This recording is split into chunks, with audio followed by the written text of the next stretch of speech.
Thank you for joining us now for the third straight month in the year. Nigeria's inflationary rate sustained its upward trajectory to hit a 17-year high of 22.04% in March compared to the 21.91% it recorded in the preceding month of February.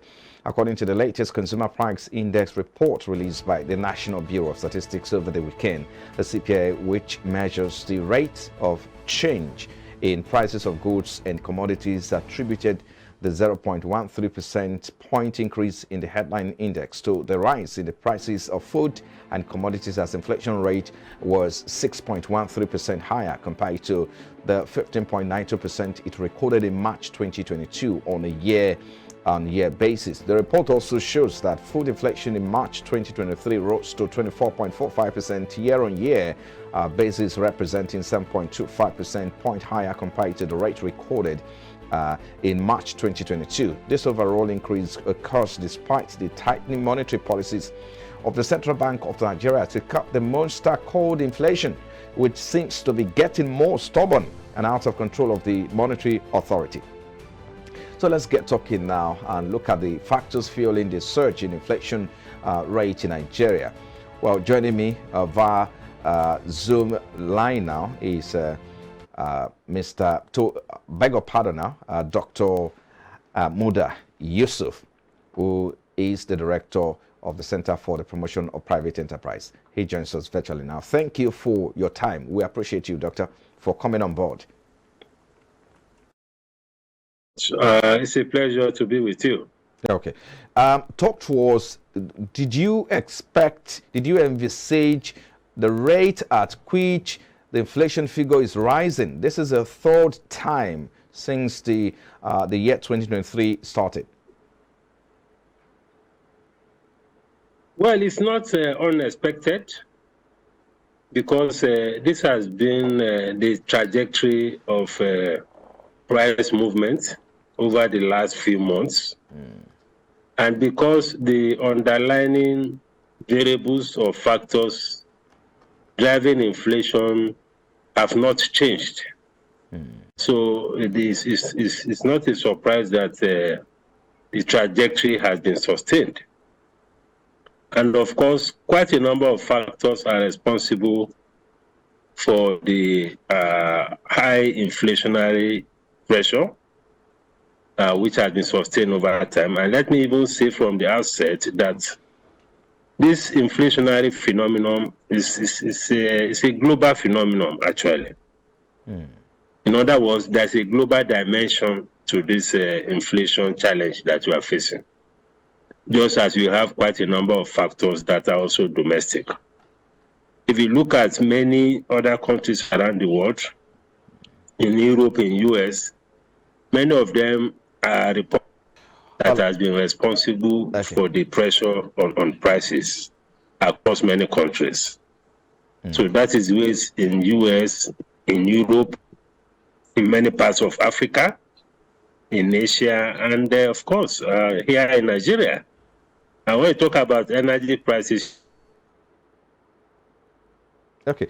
Doctor, I would like to jump in there to quickly, since this is a global issue or it's a global trend, I mean, what do you think we can do differently? Because I know that countries around the world and central banks, around the world are also finding a way to tame inflation. Domestically here, the CBN and then, of course, the Monetary Policy Committee are also finding a way to tame inflation. One way they are doing that is by increasing the interest rate. So what do you think we can do better? Since that stance, the CBN stance, by increasing interest rate, looks as if it's not yielding. Well, we have to work from the causative factors to the solution. Because before you can deal with a problem, you must know the causes of the problem. Then you can now walk back to what the solution should be. I mentioned the first problem has been the energy cost. How do we roll that back? How do we reduce energy cost? Some of the steps that can be taken are short term, some of them are medium term, some of them are long term. Energy component, of course, is coming from petroleum products, the cost of petroleum products. In order to bring down the cost of petroleum products, first, we must scale up our capacity to produce petroleum products locally so that we rely less on imports and therefore less vulnerable to all the volatilities in the global oil market. Second is to ensure, and that's in the short term, to ensure that we have a lot more players in the sector, even if it is importation. Because one of the biggest problems we are having now is that the importation is only by NNPC. And once you have that situation, you are dealing with a monopoly situation. And once you have a monopoly situation, you give a lot of room for people to take advantage, to impose exploitative prices on the citizens. So we need to create a competitive market in energy space. Third is... Okay. Dr. Muda, it looks like as if I'm losing connection with you.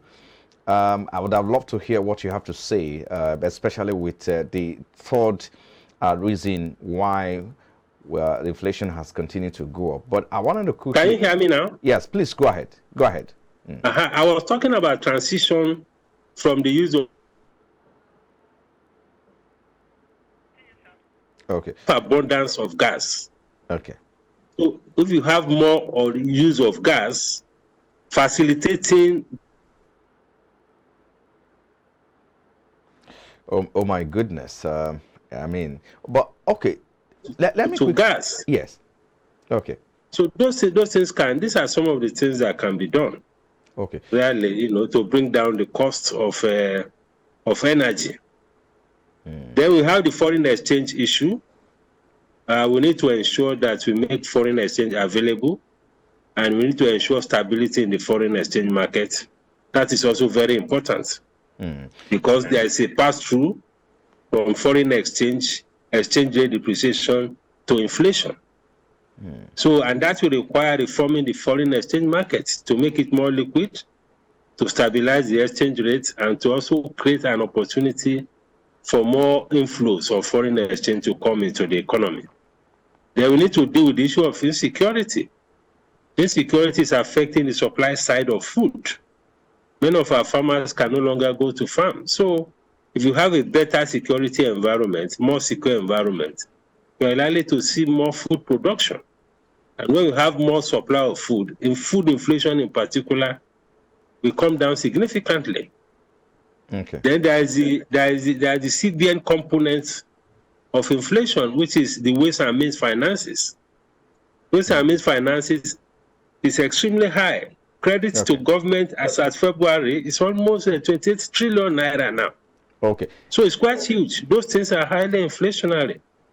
So those are the things I think we can do. Okay. I would like to go... Yeah, Dr. Muda, I would like to go shortly, but I want us to talk about this quickly. You've mentioned three key things. One, you talked about how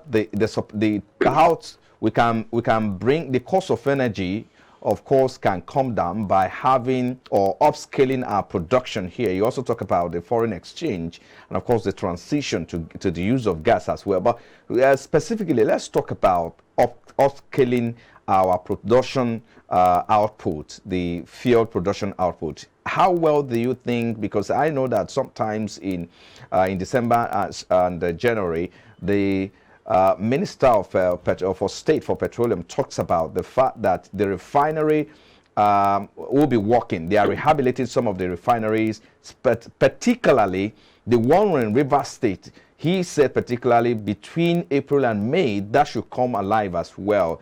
How well do you think, how feasible do you think that will come to play or to reality? That's one. Secondly, what is the impact of this inflation on ordinary Nigerians? Because when people hear the inflation report, inflation figure, sometimes they don't even know how it affects their pocket directly or indirectly.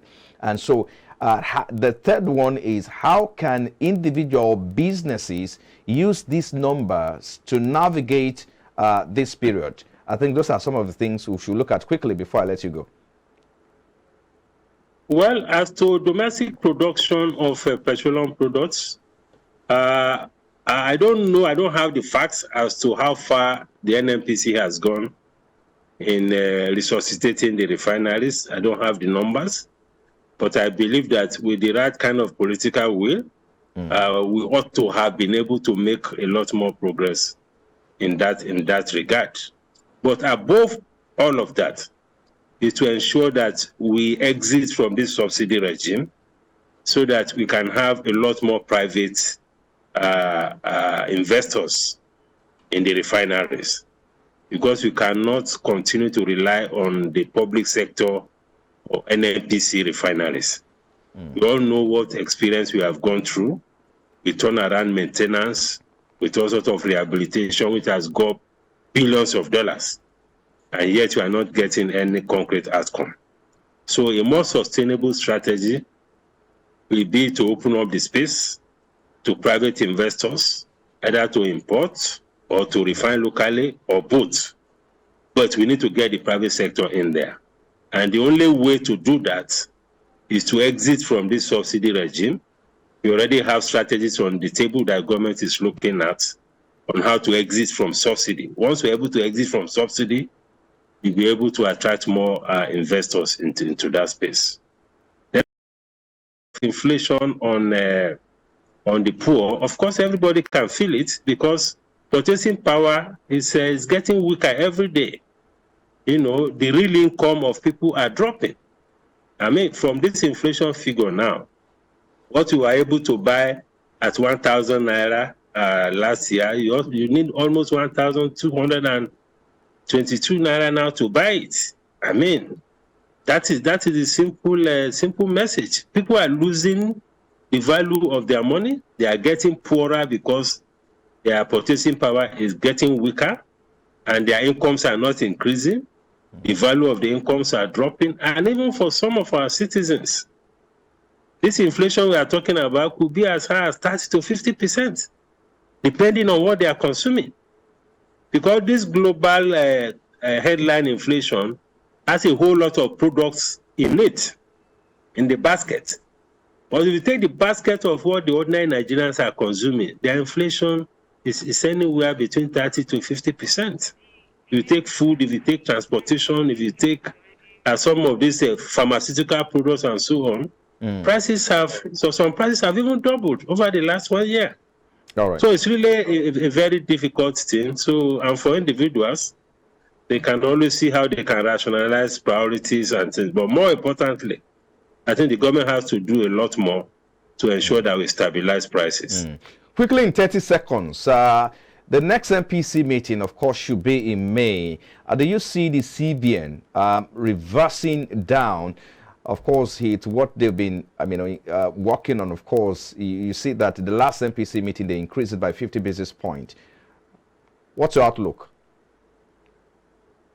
Well, I needed Dr. Muda to just wrap up with that.